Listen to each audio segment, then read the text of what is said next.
You don't need to lecture me about doomsday.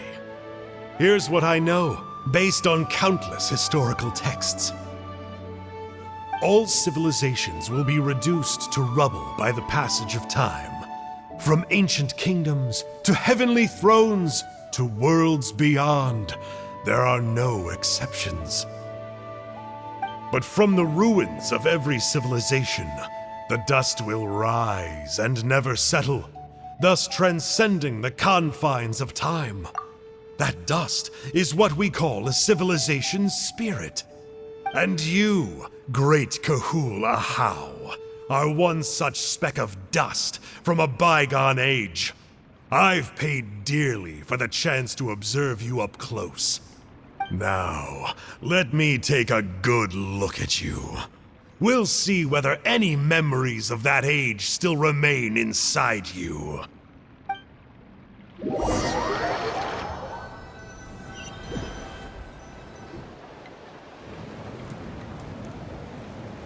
We're so sorry, Mr. Ponche, but we couldn't find your manuscript anywhere. Does that mean all of my hard work was for nothing? You gotta stay positive, Ponche. You might have lost the book, but the brains behind it are still intact. Surely you remember the main points at least? The whole reason I worked so hard to get it finished before the Turnfire Night is because I hoped that maybe it might help us find a way through these trying times. But now...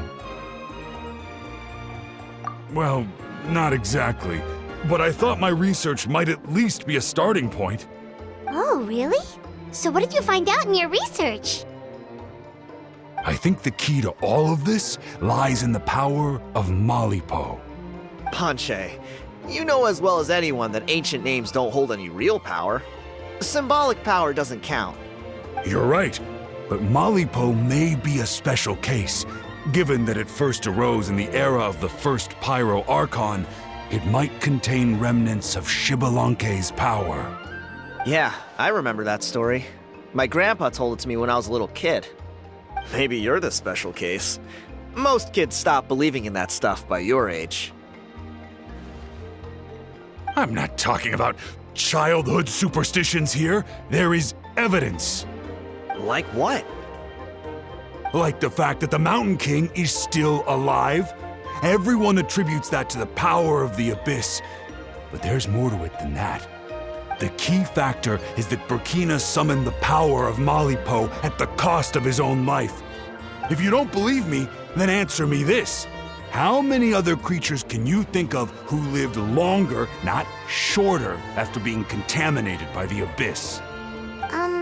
Traveler, different situation but similar idea. Doesn't this remind you of the hilly... So, I came to the conclusion that Malipo must refer to some mysterious ritual involving a tit-for-tat exchange. It began with the first Pyro Archon, fell with the Grand Alliance, then was buried in the Night Kingdom. And now, it awaits the call of its new bearer. Hey. Sorry to interrupt, Ponche, but you seem to be getting a little overexcited. I'm sorry. I was originally planning on presenting my findings to Kinich. I'd hoped he would be attending the upcoming ceremony. Sounds to me like you dreamed up one fanciful theory to support another. Kinich, what are you doing here? I more or less finished what I was doing, so I came to have a quick catch-up. Now a good time? Kinich! I'm onto something. I haven't worked out all the details, but you have to attend the Turnfire Night. So Mr. Ponche here has done a lot of research on the history of the Turnfire, and thinks he might have found a way for you to solve the problem. I'll be there, Ponche. Let's go.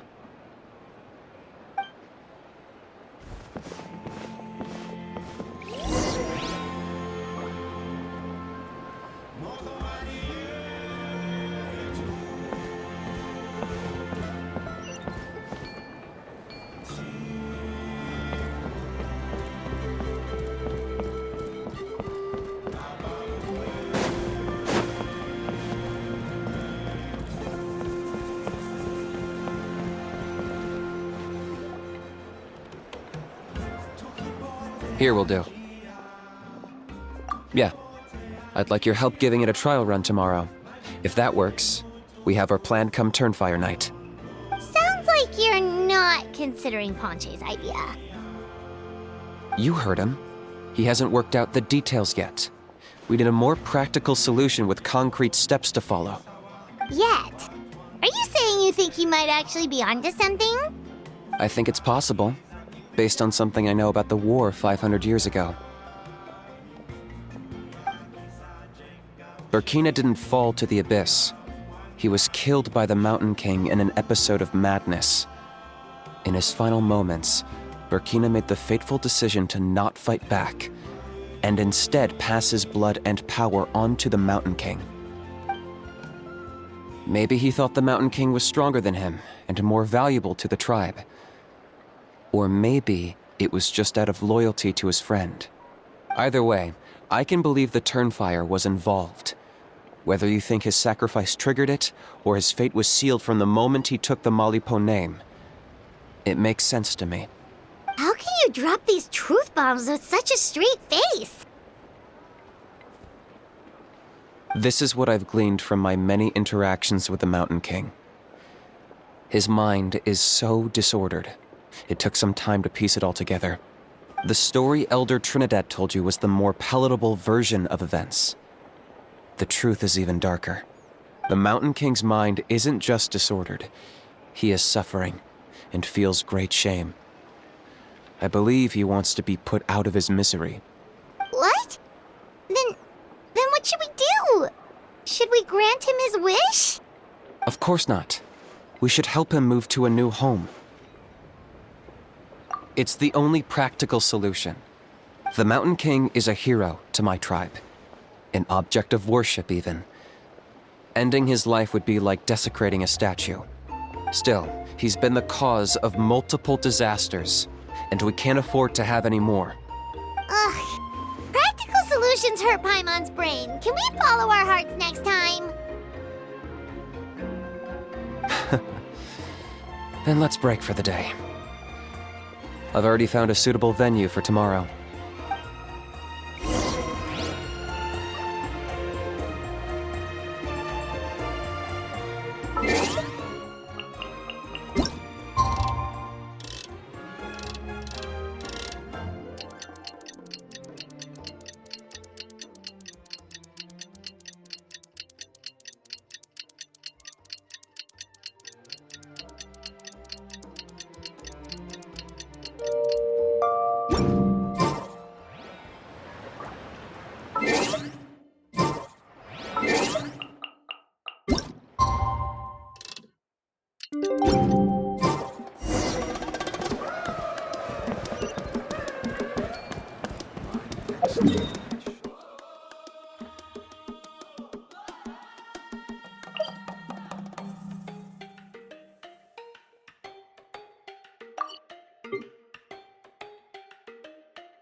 Solidify! Unsolicited, and all the more valuable for it.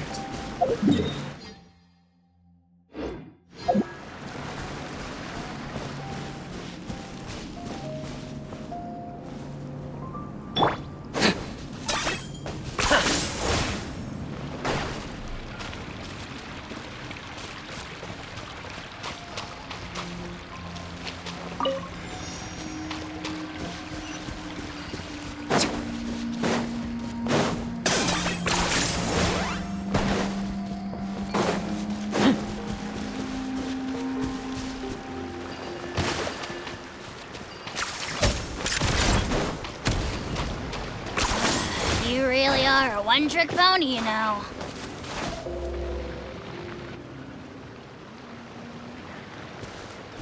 You're here. Very punctual. The gruesome twosome come crawling back.